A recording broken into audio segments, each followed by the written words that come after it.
मारूफ YouTuber डकी भाई और उनकी अहलिया अरूप जतोई को पुलिस ने हिरासत में लेने के बाद क्यों रिहा कर दिया? पुलिस ने एक को अलग कमरे में बिठा दिया, उसकी वाइफ को अलग कमरे में बिठा दिया। उन्होंने सवाल किए कि ये क्या क्या हो रहा है, तो जो जवाब आते कि उन दोनों के पहले उसको कंपाइल किया और फिर दोनों को सामने बिठा दिया और उनसे कहा गया कि तुम इस सवाल का ये जवाब दे रही हो, तुम इस सवाल का ये जवाब दे रहे हो। तो वो दोनों एक दूसरे के पहले सवालिया नजरों से देख रहे थे, बाद में एक दूसरे कह रहे थे नहीं तुम झूठ बोल रही हो। उमर साहब ये बताइएगा, आपने खबर दी है कि डकी भाई जो मशहूर यूट्यूबर हैं जिनका नाम है पाकिस्तान में, उनको और उनकी बीवी को गिरफ्तार किया है। कौन सी पुलिस है जिसने इनको गिरफ्तार किया है, क्यों गिरफ्तार किया, इन्होंने ऐसा क्या किया है? देखें फराज, मंगल की सुबह फजर के वक्त लाहौर पुलिस का एक स्पेशल विंग है जो कि इन्वेस्टिगेशन के लिहाज से जाना जाता है। उसकी एक टीम बहरिया टाउन गई, जो कि डकी भाई सादुर रहमान उर्फ डकी भाई जो कि सोशल मीडिया स्टार हैं, वो बहरिया टाउन में रहते हैं। तो उनके घर पुलिस पहुंची है, वहाँ पर डकी भाई को बाहर बुलाया गया, उसके बाद उसकी अहलिया को भी बुलाया गया, दोनों को गाड़ी में बिठाया गया और साथ ला के जो इनका इन्वेस्टिगेशन सेल है वो वहाँ पर ले आए। मैं नाम डिस्क्लोज़ नहीं करूँगा क्योंकि कुछ चीज़ें थी जो कि उनके साथ मेरी बात हुई थी, उन्होंने कहा तफ्तीश चल रही है, सारी चीज़ें चल रही है, तो वो डिस्क्लोज़ ना कीजिएगा।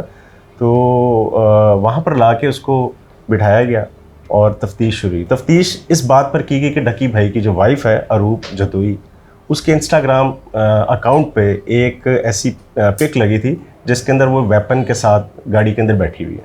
और ये उन्होंने पिक उस वक्त लगाई थी जब लाहौर के अंदर, बल्कि पाकिस्तान के अंदर, एक बड़ी सियासी जमात जो प्रोटेस्ट कर रही थी, हुकूमत मुखालिफ नारेबाजी कर रही थी और एहतजाज में लोगों को उकसा रही थी। तो वो उन्होंने ये तासुर देने की कोशिश की थी कि ये उनके साथ हैं और वो बाय हुक और क्रुक उनको अपनी बात मनवाएंगे। तो ये अरूप जतोई ने ये मैसेज देने की कोशिश की थी सोशल मीडिया पे। तो इसलिए पुलिस अरूप जतोई और डकी भाई दोनों को उन्होंने उसके घर से पकड़ा, ला के इन्वेस्टिगेशन सेल में बिठाया, दोनों को अलग-अलग कमरों में बिठाया। जब वहाँ पर सवालात हो रहे थे और जिस तरह आपने बताया कि अलग अलग कमरे में बिठा के तफ्तीश की जा रही थी, तो उसके बाद जब कंपाइल किया जाता है और पूछा जाता है कि ये स्टेटमेंट इसकी है, ये स्टेटमेंट इसकी है, तो उस वक्त इनके क्या तासुरात थे? क्योंकि जब आमने सामने इंसान बैठा हो और उसके सवालात जो हैं जो उससे पूछे जा रहे हों उनमें भी तसाद पाया जा रहा हो, तो क्या इनकी तरफ से तासुद थे? देखिए फराज, एक तरीक़ेकार है, आप खुद क्राइम रिपोर्टर हैं, आपको चीज़ों का आइडिया है कि जब इन्वेस्टिगेशन होती है तो आपको नहीं पता होता। फॉर एग्जांपल पुलिस अगर हम दोनों को लेके गई है तो उन्होंने बताना भी नहीं कि हमें किस केस में लेके जा रहे हैं। लेके जाएंगे, आपको लहदा रखेंगे, मुझे लहदा रखेंगे, फिर दोनों के आगे सवालनामा रखा जाएगा, फिर बताया जाएगा कि आपने ये गुनाह किया। इनके साथ भी ऐसा ही हुआ।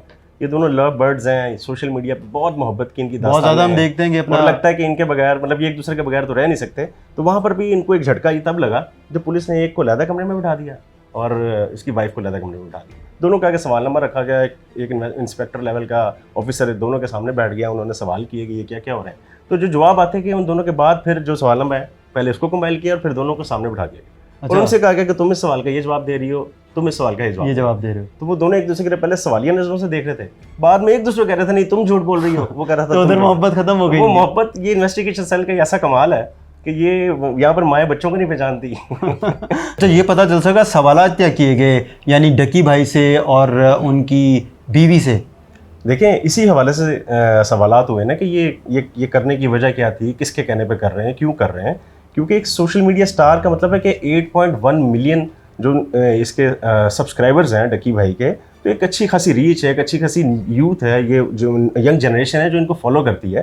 तो ऐसे लोगों को उकसाना या ये मैसेज देना कि ये अगर कर रहे हैं तो आप भी करो, तो इस मैसेज को, मतलब इस नेगेटिविटी को समझाने के लिए पुलिस उसको साथ लेके आई और ला के उनसे तफ्तीश की और उनसे ये पूछा गया कि ये कौन कह रहा है तुम्हें ऐसे पिक्स अपलोड करो और किसके कहने पे कर रहे हो।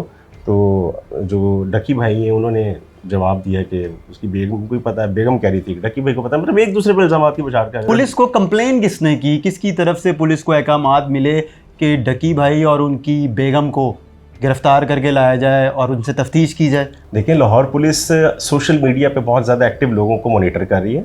सेफ सिटी के अंदर पूरा एक मॉनिटरिंग का सेल बना हुआ है और इसके लिए स्पेशल अब एक साइबर क्राइम सेल बन चुका है जिसको हेड एक डीएसपी कर रहा है। तो बहुत सी ऐसी चीज़ें जो कंप्लेंट के बगैर ही पुलिस खुद इनिशिएट करती है, खुद एक्शन लेती है और उनको पकड़ने के बाद उनसे इंटरोगेशन की जाती है। चूँकि ये एक बड़ा स्टार है सोशल मीडिया का, लोग उसको फॉलो करते हैं और जिस तरह से ये पिक अपलोड हुई थी उसके बाद नीचे जो कमेंट्स आ रहे थे ना वो सारे एंटी स्टेट थे और यानी कि उकसाने हुकूमत वाले थे। मुखालिफ इदारों के हाँ, मुखालिफ। वो लोगों को उकसा रहे थे, और वो उसके अंदर जो लोग इसको प्रमोट कर रहे थे, मतलब जो इन्होंने पिक लगे उन्होंने कहा ज़बरदस्त अरूब आप ऐसे ही करें, हम आपके साथ हैं, हुकूमत की ये हुकूमत की वो, पॉलिटिशियंस को गालियाँ, एस्टेब्लिशमेंट को गालियाँ। तो इस तरह की चीज़ों के बाद फिर ये लोग मुतहरिक हुए, इन दोनों को पकड़ा, लेके आए। इसके अलावा इन्होंने एक वीडियो भी कुछ दिन पहले अपलोड की थी जिसके अंदर वो कैदी नंबर 804 के इन्होंने नारे लगवाए थे। जिस अफसर ने गिरफ्तार किया, जिसकी टीम गई वहाँ पे, और मुझे ये इतलात हैं कि कुछ लोगों ने उनसे रब्ता किया, उनमें आप भी हैं, और जब उन्होंने कहा कि आप डकी भाई यूट्यूबर जो हैं, सोशल मीडिया स्टार हैं, उनको और उनकी बीवी को पकड़ के लाएं, तो उनको भी नहीं पता था, वो खुद परेशान थे कि कौन है, इतने लोग मुझे क्यों फ़ोन कर रहे हैं। ऐसे ही है, जाहिर सी बात है ना, वो पुलिस ऑफिसर के लिए भी एक हैरानकुन बात थी। जो दहशत गर्दों को पकड़ते हैं, जो डाकुओं को पकड़ते हैं, उनको सोशल मीडिया स्टार्स के लिए क्या है, ना वो इन चीज़ों को नोट करते हैं ना ऑब्जर्व करते हैं। जब वो लेके आ गए तो मेरी तो वैसे रूटीन की बात हो रही थी, तो उन्होंने कहा यार एक बंदा लेके आए, उसको इंटेरोगेशन कर रहे हैं हम लोग, तो उसके लिए कॉल्स बहुत ज़्यादा आ रही हैं। तो मैं हैरान हूँ कि यार क्या चीज़ है। तो मैंने पूछा कि कौन है, तो उन्होंने बताया कि ये डकी भाई। कितने घंटे इनको अपने पास बिठा के रखा पुलिस ने? देखें फराज, हमें तो इतलात थी कि जिस तरह से पुलिस ने प्रॉम्प्ट एक्शन किया है, जिस तरह से इनको लेके गए हैं और जो सख्ती से इनसे सवाल जवाब हुए हैं, उसके बाद तो या तो इनके खिलाफ कानूनी कार्रवाई होगी। लेकिन इस वक्त कुछ श्योरिटी बॉन्ड्स लेके, कुछ गारंटीज लेके इनको छोड़ दिया गया। 13 घंटे ये पुलिस की कस्टडी में रहे। तो इन्होंने यकीन दहानी कराई है। फजर के टाइम इनको पकड़ा है, फजर के टाइम अपने इन्वेस्टिगेशन सेल के अंदर लेके आए हैं, और कल यानी कि मंगल की शाम को 7 साढ़े 7 बजे के करीब इनको वापस भेज दिया गया है। और ये श्योरिटी बॉन्ड लेने के बाद कि दोबारा कोई ऐसी चीज़ नहीं करेंगे, और उसकी गारंटी ये है कि उन्होंने वो पिक भी डिलीट कर दी है, वो वीडियोज़ भी डिलीट कर दी हैं जो हुकूमत मुखालिफ उकसाने वाली थी। तो ये तो क्लियर कट है।